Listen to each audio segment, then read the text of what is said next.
Então, agora eu vou falar os componentes de uma rede de sensores. Então, existem componentes de hardware e de software. Então, primeiramente, eu vou descrever os componentes de hardware. Alguém aqui já viu o nosso sensor? Então, aqui temos o nosso sensor. Então, aqui vocês têm ideia de qual que é o tamanho dele.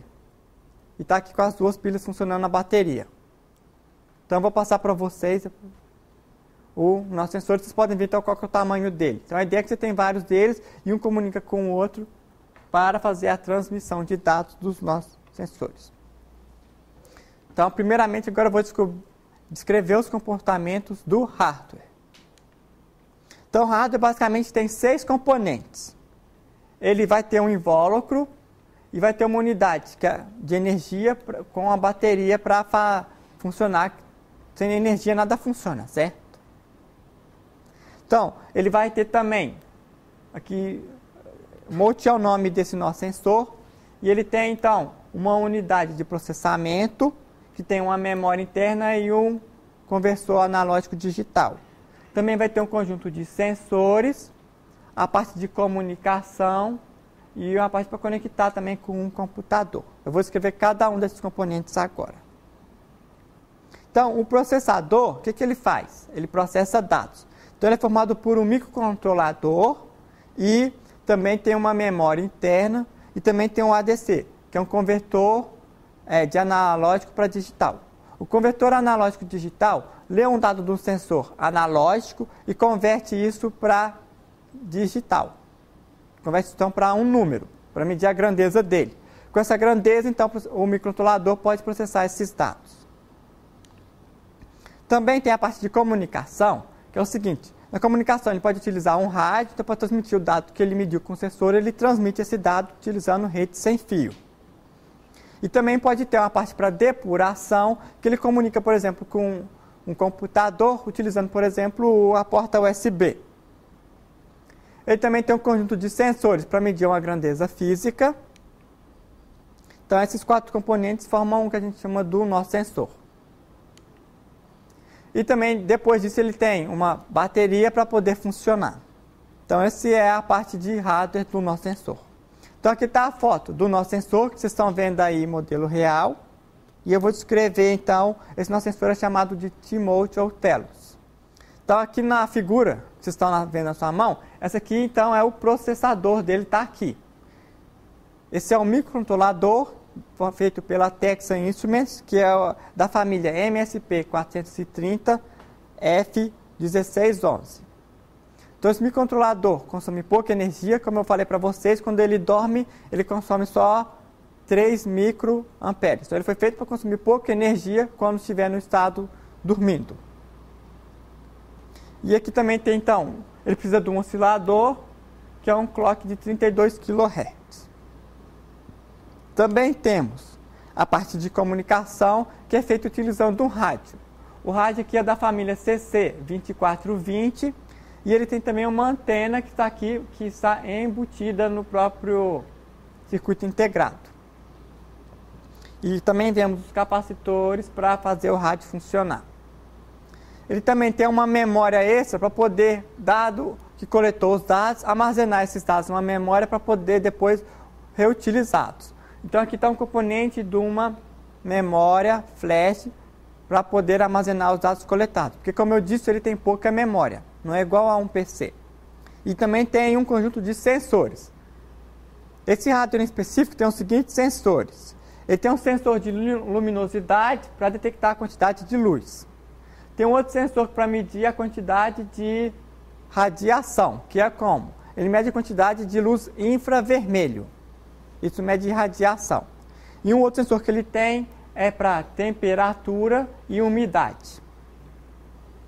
E é possível também, utilizando esses pinos, adicionar outros sensores para poder monitorar alguma grandeza física. E aí esses pinos vão estar conectados no microcontrolador e você pode medir convertendo, então, usando o conversor analógico digital para um dado digital e poder processar esses dados depois. Então, a CPU, que no caso aí é o MSP430, é um microcontrolador que então tem integrado uma memória flash e também alguns periféricos, como por exemplo eu falei, o conversor analógico digital e também os ARTs, que é para quê? Que é para fazer a comunicação, por exemplo, utilizando a porta USB ou para comunicar com rádio. Isso tudo já está integrado no próprio microcontrolador.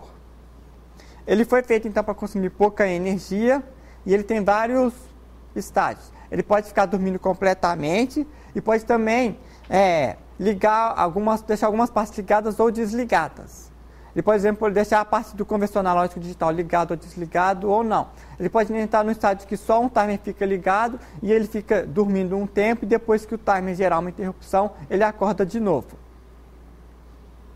Então, o microcontrolador já foi feito para essas aplicações. Outras alternativas seriam utilizar uma FPGA para algum processamento mais robusto. E o processador, o problema é que ele consome bem mais energia do que esse microcontrolador. Então, no caso aqui, a gente está utilizando o MSP430, que ele funciona num clock de até 8 MHz, que é a velocidade dele, e ele processa 16 bits. Tem um processador de 8 bits, 16 bits, 32 bits, 64 bits, que é o tamanho dos dados. Ele também tem uma DMA para fazer o acesso à memória rápido. De memória, ele só tem 10K de RAM e 48K de flash. Então, de código, se você escrever um código, só tem 48K. Então, o código que você escrever tem que ser pequeno. Então, essa é uma restrição. Por isso fica mais difícil ainda você projetar redes com essa restrição. Ele já tem nele um conversor analógico digital de 12 bits, 2 convertores digitais analógicos, 3 temporizadores. O temporizador é bom para quê? Você pode colocar o nosso sensor para dormir e depois de um tempo ele acordar. Ou então você põe para a parte de fazer sincronização do tempo, que eu vou falar depois. Também tem os ARTs, que é a parte já em rádio, para você fazer uma comunicação serial com algum outro periférico, por exemplo, com o computador utilizando a porta USB.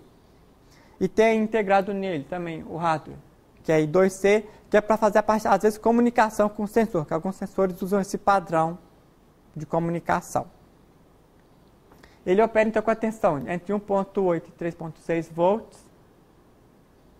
E, então, quando ele está ativo, ele consome 330 microamperes, bem menos que os demais. E 0.2 microamperes se estiver só dormindo, totalmente. Uma outra opção que eu vou falar também é utilizar o PXA270 da Intel. Também consome pouca energia. Então, esse aqui já tem uma velocidade maior, que é em torno de 416 MHz. Essa frequência pode variar, o que a gente chama de Dynamic Voltage Scaling. Você pode variar a frequência do processador. Isso serve para quê? Se você colocar uma frequência menor, você vai consumir menos energia, mas vai demorar mais tempo para você processar o dado. Se você tiver muito dado para processar, então você coloca a frequência do processador, aumenta, você vai gastar mais energia, temporariamente. Mas você vai processar o dado mais rápido, então a computação total vai ser menor. Então é possível também, utilizando o hardware, você variar a frequência do processador. Esse nó, então, a segunda opção, ele é mais parrudo. Então ele tem 256K de memória, 32 de memória flash e 32 de memória dinâmica estática. Ok? Ele pode funcionar até 0.85 volts. E aqui tem uma ideia do consumo de energia, que é 31 mA quando ativo e 387 microamperes quando dormindo. Então, essa é a parte dos controladores. Agora eu vou falar da parte de comunicação. Como que a comunicação é feita? É feita utilizando rede sem fio. Então, utilizando o rádio. Mas o que é um rádio? Então, aqui está uma figura mostrando o espectro eletromagnético. Por que isso? Porque o rádio nada mais é do que transmite e recebe ondas eletromagnéticas. Então, aqui nós temos a faixa do espectro eletromagnético e um rádio, ele funciona normalmente de 3 kHz, 3.000 Hz, até 300 GHz. Então, essa faixa que eu marquei aí é a faixa do rádio.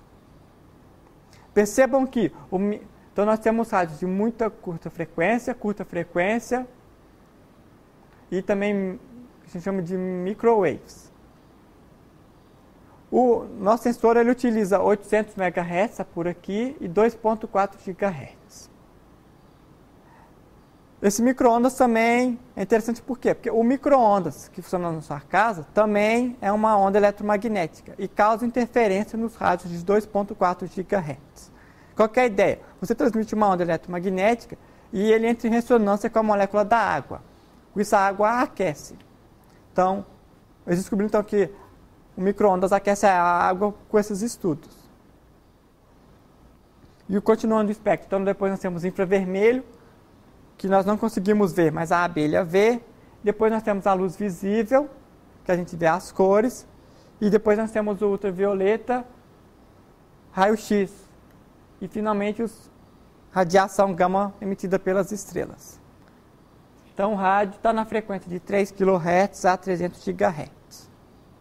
Então o rádio não mais é do que ele gera campos elétricos e magnéticos que vão produzir ondas eletromagnéticas.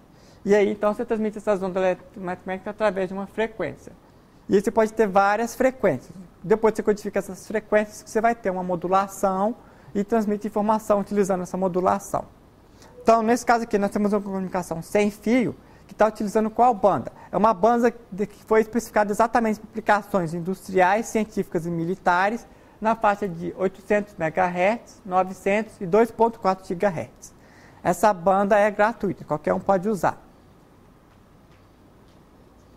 Então, existe um padrão para utilizar essa banda, é chamado de 802.15.4. É um padrão em 3E para utilizar essa banda. Os rádios que utilizam essa banda têm uma taxa de dados pequena, em torno de 30 kilobytes até 1 megabytes por segundo.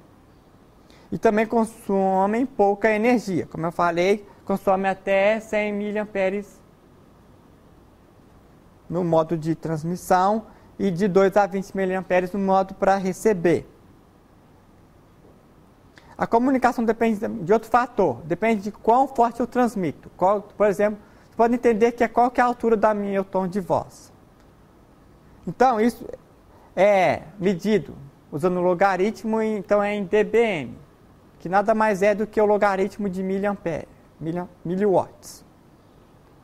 Então, medindo em miliwatts, o tom que você transmite e também tem a qualidade que você ouve. A qualidade que você ouve é sensitível, quão sensitível é o receptor. Também é medido em dBm. E é possível acoplar antenas externas para tentar melhorar a qualidade do receptor. Outras opções poderiam ser laser, mas precisaria serem alinhados, o que dificulta. E nós vamos falar no próximo minicurso que também podemos utilizar modem acústico, ou seja, comunicação através de som. E por que isso é útil? Porque o som funciona debaixo d'água. As ondas eletromagnéticas, elas são absorvidas debaixo d'água. Então não é muito bom para a parte aquática. Então na segunda parte do minicurso a gente vai cobrir a parte aquática. Outra opção seria o que a gente chama de Powerline Ethernet, que é o quê? É possível você utilizando a rede elétrica fazer a comunicação. Mas para isso você precisa já ter a rede instalada lá. Então aqui está o rádio e ele opera, esse que eu passei para vocês, na faixa então de 2.4 GHz e é do padrão em 302.15.4. Consegue transmitir até 250 KB de dados e consome 18 mA para receber, 17 para transmitir e funciona de 1.6 a 3.6 volts. Então, para você saber o consumo de energia, você multiplica a tensão pela corrente. Aí isso vai te dar em joules o quanto você está consumindo de energia. É tensão multiplicado pela corrente, depois multiplicado pelo tempo. Certo, gente? Um outro rádio que nós temos também é da família do XB. Ele funciona no padrão 900 MHz e consegue transmitir em torno de 10 kB por segundo. Só que percebam que ele consome mais para transmitir, em torno de 266 mA. Só que a vantagem desse outro rádio, qual que é? Ele consome mais energia porque ele tem um alcance maior. Ele consegue chegar até 9,6 km. Já o outro chega até 100 metros. Então nós também podemos ter uma rede heterogênea. utilizar alguns nós com 100 metros e para transmitir para a estação base você utiliza outro nó de 9,6 km. Como eu falei para vocês, os nossos sensores têm pouca memória. Então, a gente mostrei no radar para vocês que tem uma memória adicional. O que é essa memória adicional? É uma memória flash, que pode escolher, por exemplo, entre 512 bytes até 32 megabytes. Você adiciona, por quê? Se coletou um dado, não tem memória interna para armazenar, você armazena na memória externa. E é possível acoplar outras memórias, por exemplo, utilizando igual a câmera digital, usando um SD ou um CF card. Agora eu vou falar dos sensores. O que é um sensor? O sensor é um equipamento que mede uma grandeza física e transforma em estímulos elétricos, e aí nós lemos os estímulos elétricos e sabemos a grandeza daquela grandeza física medida. Pode ser utilizado para quê? Pode ser usado para medir, por exemplo, temperatura, umidade, outro tipo de sensores. Nosso olho é um sensor. Então pode ser usado câmera, usado para luz, infravermelho, outro tipo de sensores. Por exemplo, o acelerômetro, que é utilizado também no controle do Wii, para detectar seus movimentos, giroscópio, sensores magnéticos, o RFD, que eu mostrei aqui para vocês. E vocês também podem pensar que o próprio rádio é um sensor de uma onda eletromagnética. E só lembrando, é ideal que os sensores consumam pouca energia, porque o sensor não está ligado na tomada. E o nosso sensor também permite você adicionar outros sensores nos pinos de expansão. Então aqui nós temos fotos de alguns sensores. Na esquerda nós temos, não sei se dá para ler, é um sensor de luz. Primeiro sensor de luz. Depois nós temos um RFD. Aqui em cima nós temos um sensor para detectar movimento através do infravermelho. Aqui nós temos um sensor magnético. Aqui nós temos um sensor que é o acelerômetro e giroscópio, para medir aceleração. E esse aqui é um sensor para medir temperatura e umidade. E aqui nós temos uma câmera que é para medir, então, usando a visão, tirar uma foto. Então podemos utilizar vários sensores. Finalmente, agora eu vou falar da parte de energia. Para o nosso sensor funcionar, ele precisa de energia. É igual filme, a gente vê filme aí de humano contra robô, Terminator 2. É muito fácil, é só você tirar a energia do robô. Não? Igual tinha lá o Eagle Eye, vou estragar o filme, certo? O Eagle Eye, o vilão é um robô, é o computador. Era só você tirar a energia dele, mas nenhum filme faz isso. Nenhum filme Hollywood faz isso, certo? Uma ideia que tem que funcionar com energia. Então o que é energia? Tem vários tipos, mas não a energia... Você pode também colocar painéis solares ou outras formas de vibração para adicionar energia ao sistema. Algumas baterias populares são a alcalina, que é a pilha AA. Também podemos ter a de lítio e lítio polímero, que é utilizado em celulares. E também temos a de níquel metal hidreto, que a vantagem é que ela é recarregável. Então, vou falar aqui para vocês. Então, aqui nós temos, então, à esquerda, uma bateria, que ela pode ser não recarregável, ou também pode ser recarregável, não recarregável está aqui embaixo. Seria, por exemplo, a pilha A. E pode também ser recarregável, por exemplo, a lítio polímero ou a níquel metal hidreto. E também tem algumas novas aplicações que é utilizar capacitores maiores e também painéis solares flexíveis. Mas mesmo assim nós ainda dependemos de utilizar pouca energia do sistema, porque isso tem uma limitação.